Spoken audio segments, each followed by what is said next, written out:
While families across the country spent Sunday celebrating Dad, a new study finds nearly 90 million children live in countries where their fathers are not entitled by law to a single day of paid paternity leave.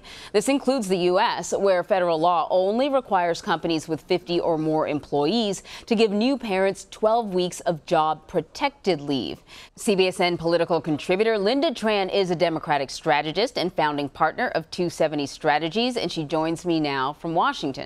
So, Lynda, you write in your piece here that as a political strategist, you advise your own clients to champion parental leave as part of their platform. Presumably, you're giving them advice that you think will help them win, but is it more than that?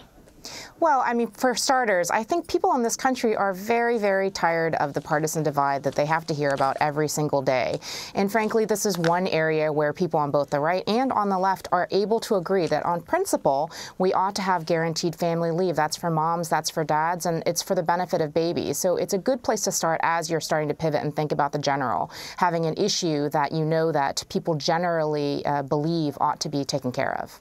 Now, we just said that under the law, your job is protected for 12 weeks. Doesn't mean you're going to get paid, but they have to hold your job.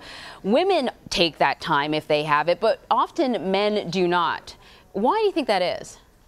Well, first of all, I think women take it even if they don't get paid leave because they simply have to. Right. Regardless of how your kid comes into the world, you are the primary caregiver no matter what. The sad fact is that that just doesn't apply to most dads, and even if they'd like to, because they want to take care of their partner, they want to help mom recover, they want to bond with baby, those early days of kind of skin-to-skin contact, that applies to mom and to dad. The reality is most dads just aren't able to do so because they worry, despite the protections of the law, they're not going to be able to maintain their jobs the way that they need to, and that's going to have a serious financial impact on their families. And not just a financial impact. I mean, it's important for a father to spend time with baby. Let's talk a little bit about the benefits of having a dad be able to take paternity leave.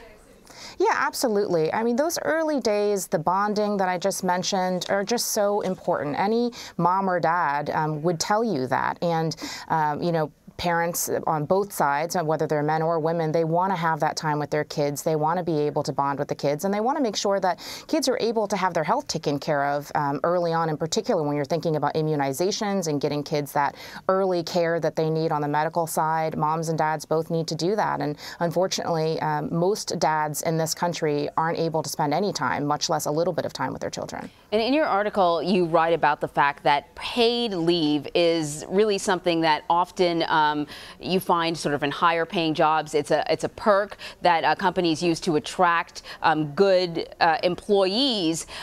But the fact of the matter is, because we're leaving it up to the market to determine who gets leave and who doesn't, we're actually widening the gap here in this country.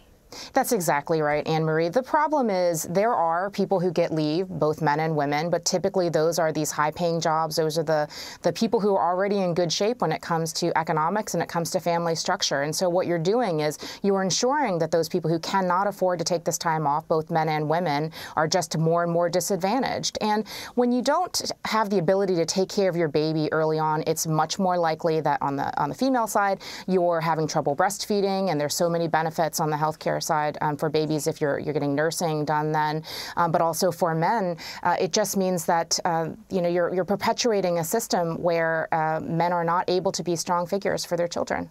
The counter argument, though, this sort of thing is expensive. I'm Canadian. The leave there is a year, and most of it is paid for. Not all of it, but most of it. And businesses will say, listen, we can't do that here. It's just we don't have a structure set up for that. Do you think that's true?